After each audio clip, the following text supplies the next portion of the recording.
Nobody told Ray Callahan that the fate of the summit would depend on his grandmother's recipe. Nobody told him much of anything, honestly. That was fine. He was used to it. Ray was a cultural liaison, the kind of person sent ahead of ambassadors to arrange chairs, confirm dietary restrictions, and make sure no one accidentally offended a seven-limbed species by pointing with the wrong hand. He was good at the job.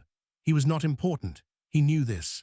He had made peace with it somewhere over the long shuttle ride from Earth's orbital hub to Conclave Station, eating peanuts from a foil pouch and reading a guide to Drakville body language.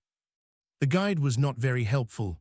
It mostly said, "Do not make sudden movements, do not show teeth in what humans would call a smile, and under no circumstances approach a hatchling without formal invitation." Ray had underlined that last part. Conclave Station was enormous, a ring of steel and composite material hanging in the dark around a pale orange star. 41 species had embassies here. The corridors shifted in size depending on which section you were in. Near the human wing, everything was normal scale. Closer to the Drakville quarter, the ceilings were 5 times higher, the doors twice as wide, and the air carried a faint smell of sulfur and hot stone that Ray actually found pleasant in a strange way. His colleague Navi met him at the docking gate. Navi was Velundi, 4 arms, smooth grey-green skin, eyes that were large and horizontal and moved independently of each other.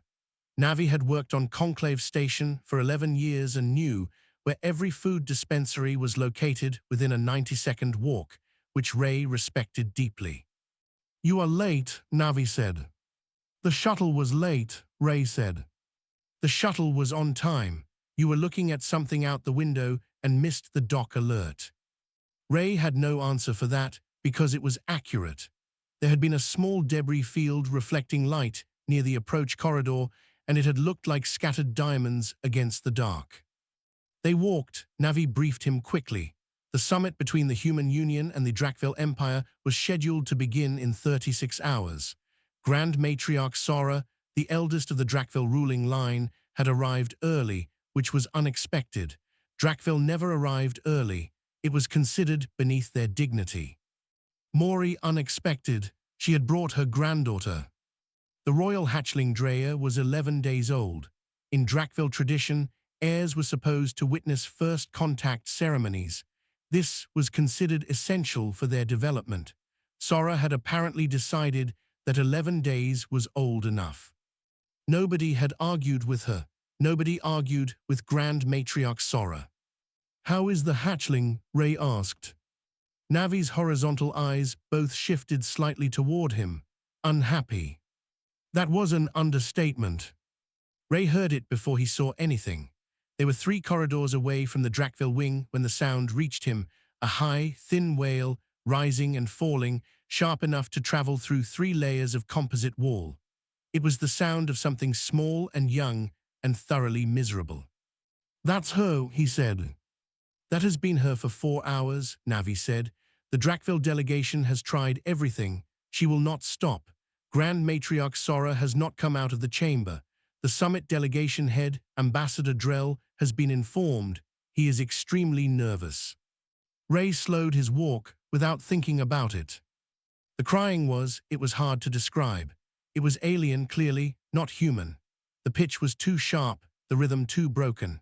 But underneath all of that it was also just a baby crying, and Ray had 3 younger cousins and a sister with 2 kids, and the sound of a baby who wanted something and could not say what it was had been part of his life since he was 7 years old. "What have they tried?" he asked. "Temperature adjustments, sound dampening, 3 different Drakville nurses. Sora herself has been holding her, nothing works." Ray shifted his backpack on his shoulder. It was an old bag, canvas, worn at the straps. He carried it everywhere. Inside, a change of clothes, a tablet, 2 pens, a diplomatic phrase book in 4 languages, and a small metal tin his grandmother had given him the last time he had seen her.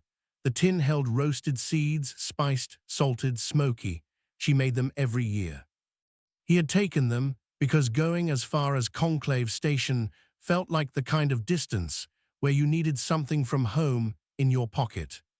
He stood still in the corridor and listened to the crying travel through the walls. "Ray," Navi said, "we have check-in procedures. The briefing starts in 20 minutes. I know, Ray said. He did not move. The crying rose again, higher this time, more desperate. Something in his chest responded to it the way it always had, the same pull he had felt at 7 years old when his baby cousin cried in the next room, the pull that made it impossible to just walk past and pretend he had not heard. He shifted his bag again. He thought about the tin inside it. Is there any rule, he asked slowly, against approaching the Drakville wing with a gift? Navi's 4 arms crossed in what Ray had learned was their expression of deep concern. There are many rules about approaching the Drakville wing uninvited, Navi said. That wasn't what I asked. Navi looked at him for a long moment, both eyes together, which meant it was serious. Ray, whatever you are thinking. I'm not thinking anything yet, Ray said. I'm just listening. The crying came again, thin and sharp and very, very tired. Ray started walking toward it. The guard outside the Drakville wing was twice Ray's height and the color of old charcoal. His eyes were deep amber, vertical pupils, and they tracked Ray with the slow and total attention of something that had never in its life felt physically threatened and therefore had no reason to hurry its reactions.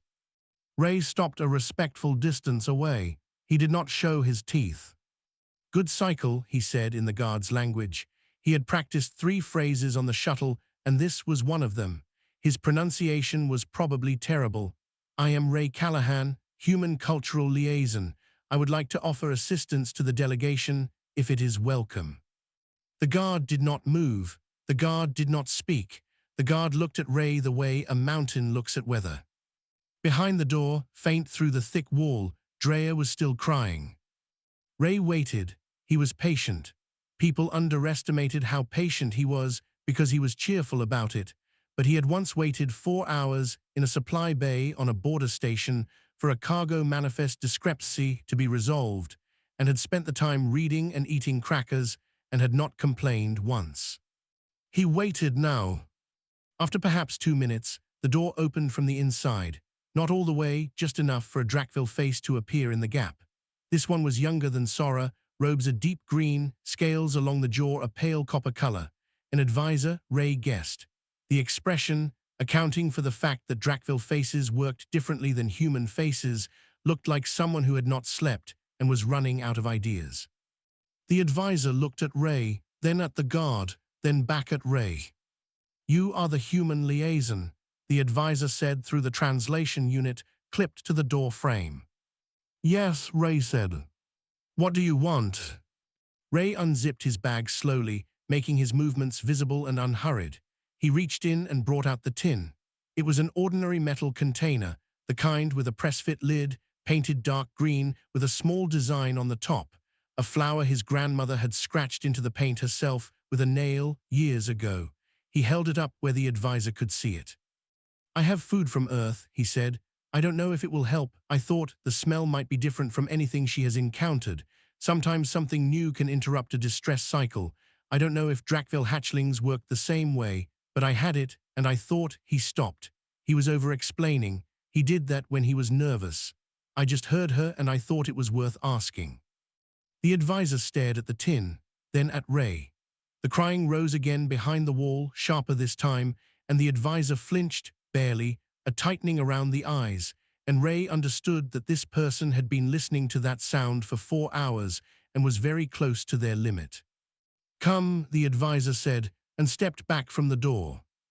Navi, standing several feet behind Ray, made a sound that was the Velundi equivalent of covering your eyes. Ray followed the advisor inside. The chamber was massive. The ceiling was high enough that the upper part was slightly hazy. The walls were dark stone composite and warm. Much warmer than the corridor, Drakville kept their spaces at a temperature that humans found just slightly too hot. The floor was smooth and dark. Everything was scaled for beings 4 times Ray's size, which meant he felt like a child walking into a hall built for adults. Grand Matriarch Sora sat at the far end of the room on a low platform of carved stone. She was immense, not fat, not bloated, simply large in the way that old-growth trees were large, the way glaciers were large, a size that communicated age and mass and permanence. Her scales were deep black with a faint iridescence, like oil on dark water. Her eyes were gold and fully open, and they found Ray the moment he entered the room and did not leave him after that. Drea was pressed against Sora's chest. She was tiny, the size of a large cat, maybe, curled tight, her small wings folded flat. Her scales were pale and shifting, cycling through faint colors the way some creature's skin cycles through warmth. Her eyes were shut. Her mouth was open. She was crying the way exhausted Barbies cry when they have been crying so long they barely remember why they started. 3 Drakvel nurses stood in the room at a distance, expressionless but tense.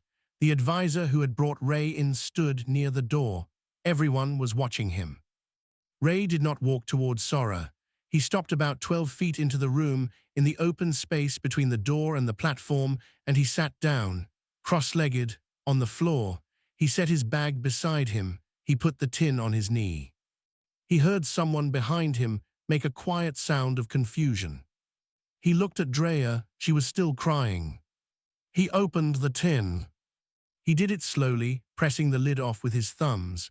The sound was soft, a small pop, and then the smell came out, warm and smoky and rich, with the salt and the spice underneath it, and the faint sweetness his grandmother had always added at the end, the thing she had never told anyone the exact measurement of. It was the smell of her kitchen in winter. It was the smell of Sunday afternoons when the whole family came over, and the windows fogged from the cooking, and everyone talked too loud and laughed at things that were not that funny but seemed funnier because they were all together.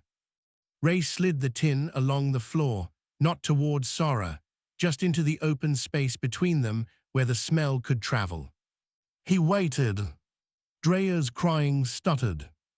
It did not stop, but it changed, the rhythm broke, the pitch dropped slightly, and in the gap where a cry should have been, there was instead a small, questioning sound, a hatchling's nostrils flaring in the air. In the heavy silence of the chamber, that small sound was enormous. Nobody moved. Ray kept his hands still on his knees and watched the hatchling's nose twitch and thought about his grandmother and waited to see what happened next. Drea moved. Not much, just her head, lifting slightly from Sora's chest, that small nose still working at the air. Her eyes opened. They were pale gold, young, unfocused, the way newborn eyes look before they learn to hold still. They swept across the room and found the tin on the floor, and then they found Ray sitting behind it. She looked at him the way very young things look at the world, with no fear yet, because fear is learned, and she had not had time to learn it. Ray did not move. He barely breathed. One of the nurses took a half step forward. Sora raised one finger, one enormous, clawed finger, and the nurse stopped immediately. Drea pushed herself upright on Sora's arm. Her wings unfolded slightly for balance, small and pale and veined with something faintly luminous. She was shaking a little, the way creatures shake when they have been crying a long time and their muscles are tired from it. She looked at the tin. She made a sound, not a cry, something shorter and rounder, a question in a language that had no words yet. Then she climbed off Sora's arm. She did it carefully, the way young things descend from great heights, slowly, back feet first, claws gripping the edge of the platform. She dropped the last few inches and landed on the floor with a sound like a small stone. She steadied herself. She looked at the tin again. She walked toward it. Her walk was not graceful. She was 11 days old.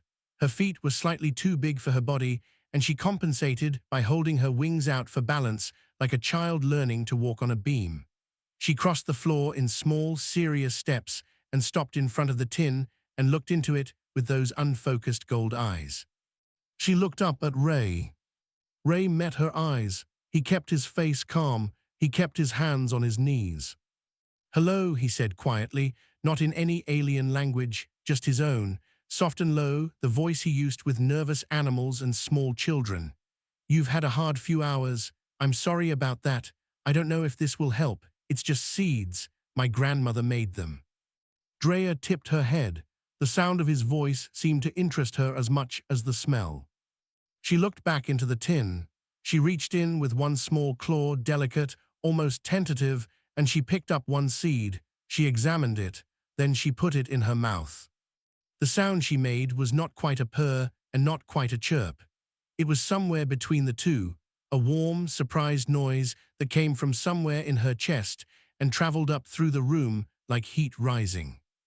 Behind Ray, he heard the advisor exhale. It was a very long exhale, the exhale of someone who had been holding that breath for 4 hours. Ray stayed where he was, quiet and still, while Drea ate 3 more seeds with the focused seriousness of someone conducting important research. And then, as if she had decided the matter was settled, she walked the remaining distance to Ray and climbed into his lap. She turned twice, like a cat, and curled up, her tail wrapped around her own body, her eyes drifted shut. Within 30 seconds she was asleep. The room was completely silent. Ray sat very still because he did not want to wake her, and also because something about the moment felt like it required stillness. Like moving would break something that he did not fully understand but could feel the weight of. He looked up. Sora was watching him. She had not moved from the platform. Her gold eyes were steady on his face and her expression. He could not read it fully, could not be sure, but it looked like the expression of someone encountering something that did not match any of their existing categories. Ray waited. In his lap, Drea breathed slowly, deeply, the breathing of something that had found, for the first time in a while, a reason to rest. "She has not done that," Sora said finally. Her voice was deep and slow, processed through the translation unit into something Ray could understand. "With any of us." "She was very tired," Ray said. "The crying takes it out of them." "You have experience with young ones." 3 cousins, 2 nephews. Barbies are Barbies, I think, even across species. They get overwhelmed and they can't say why and they just need something to change, something different to focus on. Sora was quiet for a moment. Her eyes moved to the tin on the floor. "What is the food?" "Roasted seeds, spiced, salted. My grandmother made them every year." He paused. "She passed away 2 winters ago. I brought this tin because, I don't know, it felt like the right thing to bring, something from home." Sora's expression shifted. It was subtle, the way tectonic plates shift, not visible on the surface, but something underneath rearranging itself. "You carried the memory of someone gone," she said, "in something small enough for a pocket." "I suppose so," Ray said. "I hadn't thought of it that way." "We call that," Sora said slowly, "carrying the fire forward. When the one who made the fire is gone, but the warmth they made still travels." Ray looked down at the sleeping hatchling in his lap. At the small tin on the floor, he didn't say anything because there was nothing to add. Sora descended from the platform. Slowly, each movement deliberate, she crossed the floor, this vast ancient creature crossing toward the small human sitting cross-legged with her granddaughter asleep on him. She stopped 6 feet away. She lowered her enormous hand to the floor, palm up, not reaching, not grabbing, just placing it there open, the way you place something down when you want someone to know it is not a threat. Ray understood. He placed his own hand, palm up, on the floor beside hers. They sat like that in the warm quiet, while Drea slept between them and the summit waited outside, and the rest of the galaxy continued being complicated and large and full of politics. In the tin, a few seeds were left. It seemed somehow like enough. 2 days after Ray sat on the floor of the Drakville chamber, the formal summit began. He watched it from the back row of the observation gallery with a data tablet he was supposed to be using for cultural logistics notes, but was mostly using to track whether the catering for the midday recess had been correctly delivered to the right rooms for the right species. It had not. The Shekari delegation had received food intended for the Murath, who ate at temperatures the Shekari found offensive. Ray had fixed this quietly 40 minutes before anyone noticed. That was his job. No one mentioned it. That was also his job. Down on the summit floor, the main table was enormous, a curved structure built to accommodate beings of wildly different sizes. Ambassador Drell sat at the human end, composed and careful, the way he always was in rooms where one wrong word could mean 10 more years of cold distance between species. The Drakville delegation filled the far end of the table like a wall of dark stone come to life. Sora sat at the center of her delegation. Ray had been told by 3 separate people that morning to expect the Drakville to be difficult, that they would delay, that they would find small procedural points to disagree on as a show of power, that the first session would mostly be a performance of strength, and the real conversation would happen in the 3rd or 4th session if it happened at all. Sora participated fully from the first minute. Not warmly, Drakville were not warm, not in the way humans were warm, but she was present. She engaged with the treaty language seriously. She asked precise questions. When Drell made a point about resource access zones, she responded with the specific clause number from the draft document, which meant she had read it in detail before arriving, which meant she had arrived intending to work. Ray noticed. He wrote nothing on the tablet about it because it was not his place to analyze diplomatic behavior. He noticed anyway. At the midday recess, people dispersed across the station's common areas. Ray went to check on the replaced catering. He was in a side corridor near the service entrance when he heard raised voices, raised for a species that communicated at a naturally lower volume than humans, so raised in a relative sense. 2 voices, a Shekari cadence and a Drakville cadence, coming from a small meeting room off the corridor. He did not mean to eavesdrop. He was simply close, and the translation unit on the corridor wall was active. The Shekari voice was Councillor Vane. Ray recognized the name from the briefing documents, a senior Shekari political figure who had spent 30 years opposing human expansion into contested sectors. Vane's objections were always framed as civilizational concerns, but in practice, they aligned very neatly with Shekari trade interests. The briefing documents said this politely. Ray had read between the lines. Vane was suggesting that the incident with the hatchling had been engineered.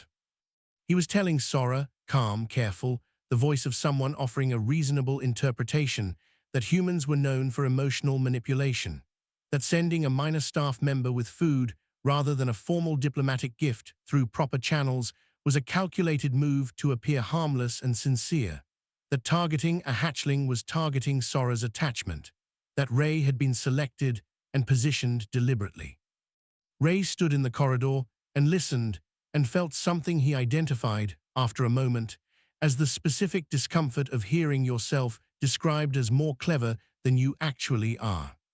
Sora's voice came through the translation unit without any particular emphasis. Drakville hatchlings cannot be deceived by performance, she said. They sense intention through scent, heat, and the vibration of a being's body. A creature under stress or operating a deception carries a chemical signal we can detect. Drea chose to move toward him. This is not a thing she could have been manipulated into. Still, Vane said, the symbolic effect. The symbolic effect, Sora said, is real because the intention was real. You are describing these as different things. They are not. A pause. You have studied humans for 30 years, Sora continued. You analyzed their warships and their territorial claims and their treaty history. These are worth knowing. But I notice you did not think to ask, what does a human carry in his personal bag when he travels farther from home than most of his kind have gone? What does he bring for himself? Not for diplomacy, not for show, just for the long nights in unfamiliar places. Vane said nothing. He carried the memory of someone he lost, Sora said. In a small container, he brought it because it made the distance feel shorter, and when he heard something crying, he shared it, not because it was useful, because it was what he had. Ray had pressed himself against the corridor wall without realizing it. His bag was on his shoulder.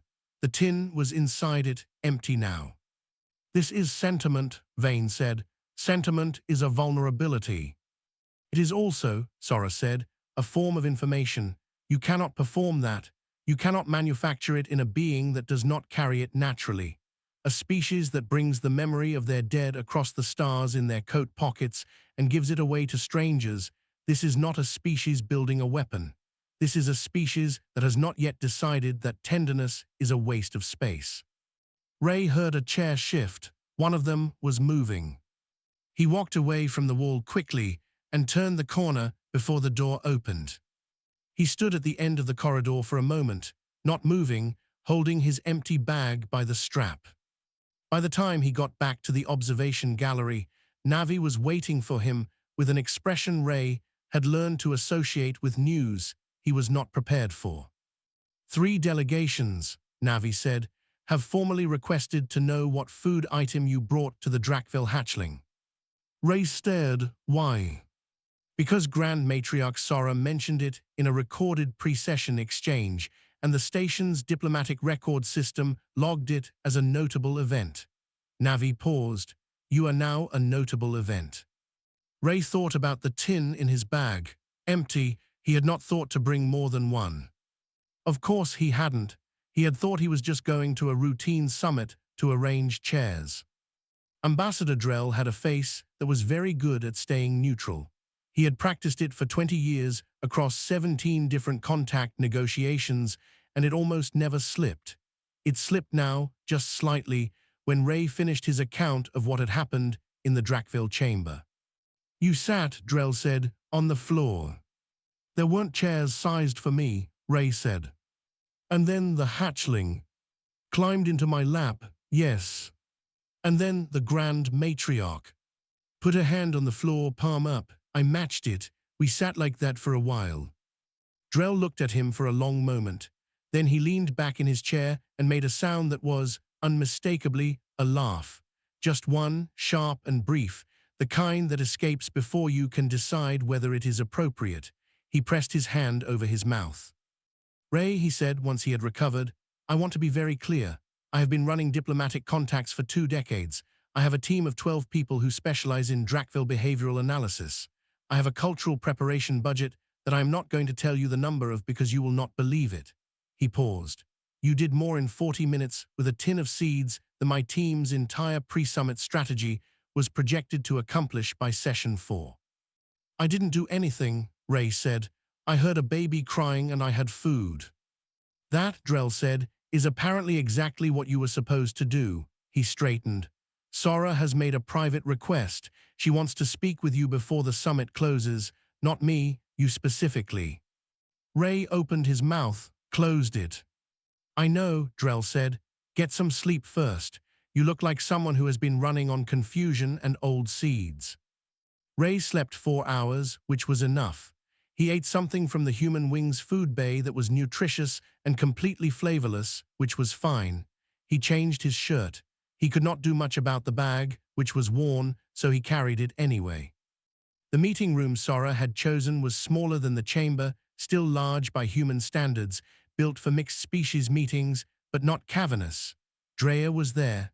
She was awake, and she moved toward Ray before he had fully crossed the threshold, wings out for balance, claws clicking on the floor.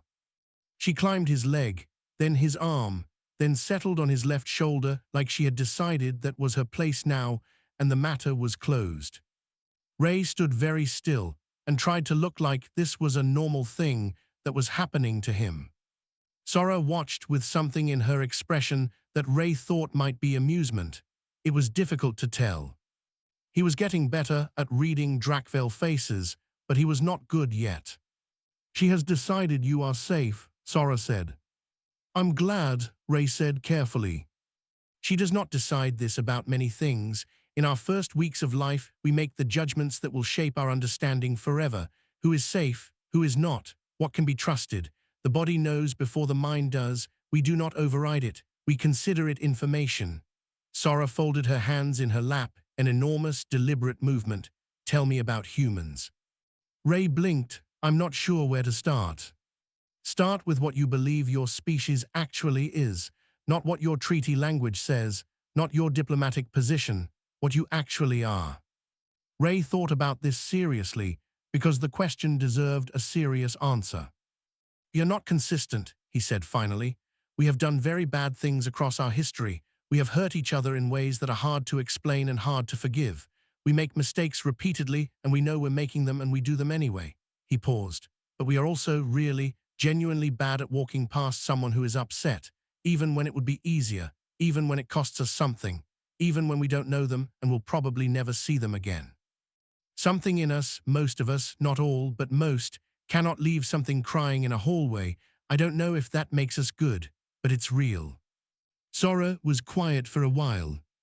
In our oldest language, she said, There is a word with no direct translation. It describes a being who enters a fire not because they are brave, not because it is their duty, but because they cannot leave someone inside it alone. It is not a compliment exactly. It carries the understanding that this being will frequently be burned, but it is said with a certain regard. She looked at him. Your species appears to be this word. Ray didn't know what to say. On his shoulder, Drea shifted and made a small, contented sound and tucked her nose against the side of his neck. At the formal closing session that afternoon, the summit table was full. Every delegation sat in their designated place. The agreements that had been negotiated over 3 days were read aloud, confirmed, and signed or marked according to each species' tradition. The Drakville delegation signed with a blade, each member drawing a single line through their name seal, pressing the mark into the document. An ancient tradition. When it was done, Sora stood to give the closing statement. She spoke about the treaty in the measured language of diplomacy, the things that would change, the things that would be protected, the commitments made. And then, near the end, she said something that was not in any of the prepared remarks. She said that the Drakville Empire had signed this agreement because they had spent 3 days assessing human character, and they had found one quality above all others that they considered worth trusting. She did not say what had happened in the chamber. She did not say Ray's name. She did not describe the tin or the seeds or the sleeping hatchling. She simply said, humans will sit on the floor. The chamber was quiet for a moment. And then slowly, across the room, in 30 different ways that looked completely different from each other but meant the same thing, every species in the room understood. Not because they had been told, because every one of them had their own version of the floor, their own version of the moment when something that was supposed to stay formal chose instead to become real. Ray, in the back row, looked down at the empty tin he had been carrying in his jacket pocket all day. He closed his fingers around it. Outside the viewports, the pale orange star hung in the dark, the same as always, burning steadily and not asking for anything in return. The shuttle back to Earth's orbital hub left at the end of the week. Ray packed in the way he always packed, efficiently, quickly, and with the specific sadness of folding clothes that had been somewhere interesting and were now going home. His bag was the same bag. Everything in it was the same except for one thing. The tin was empty. He tucked it in anyway, between the clothes and the phrase book. Navi came by to say goodbye. This was more than Ray had expected, because Navi was not a sentimental being and usually marked the end of professional contacts with a nod and a return to the next task. Instead, Navi stood in the doorway of Ray's quarters and told him that Councillor Vane of the Shekari had filed a formal diplomatic note about him. About me, Ray said. About the irregularity of a junior cultural liaison having an undocumented direct interaction with the senior representative of a major power during an active summit. The note suggests this was a breach of protocol and should be reviewed. Ray considered this. Is it being reviewed? No one is reviewing it, Navi said. Grand Matriarch Sora submitted a counternote the same day stating that the interaction was invited by the Drakville delegation and that any suggestion of irregularity was incorrect. This closed the matter. Navi's forearms shifted, a gesture Ray had come to understand as the Velundi equivalent of a shrug. Vane is very unhappy. Vane was very unhappy before I arrived, Ray said. This is true, Navi said. Safe travel, Ray Callahan. They did not hug because Navi did not hug. They stood at the doorway for a moment, and then Navi went back to the next task, which was correct and appropriate, and Ray felt something warm about it anyway. He was almost done packing when the knock came at his door. Not a voice, a knock, quiet. He opened it to find one of the Drakville advisors standing in the corridor, the copper-scaled one, the same who had let him into the chamber on that first night. The advisor held out a small object without speaking. Ray took it. It was a scale, single, smooth, obsidian black with a faint iridescence at the edges, the kind of faint color that shifted when you turned it in the light. It was small, about the size of Ray's palm. It had a rough edge on one side where it had separated from the body naturally. Ray looked at it. He looked at the advisor. A hatchling's first shed scale, the advisor said. In our tradition, it is given only to someone the family considers part of their memory, someone whose presence will be carried forward. Ray did not say anything for a moment. He was working hard at keeping his face where it belonged. Please thank the Grand Matriarch, he said finally. She does not require thanks, the advisor said. She requires that you understand the weight of it. Ray closed his fingers around the scale. He understood.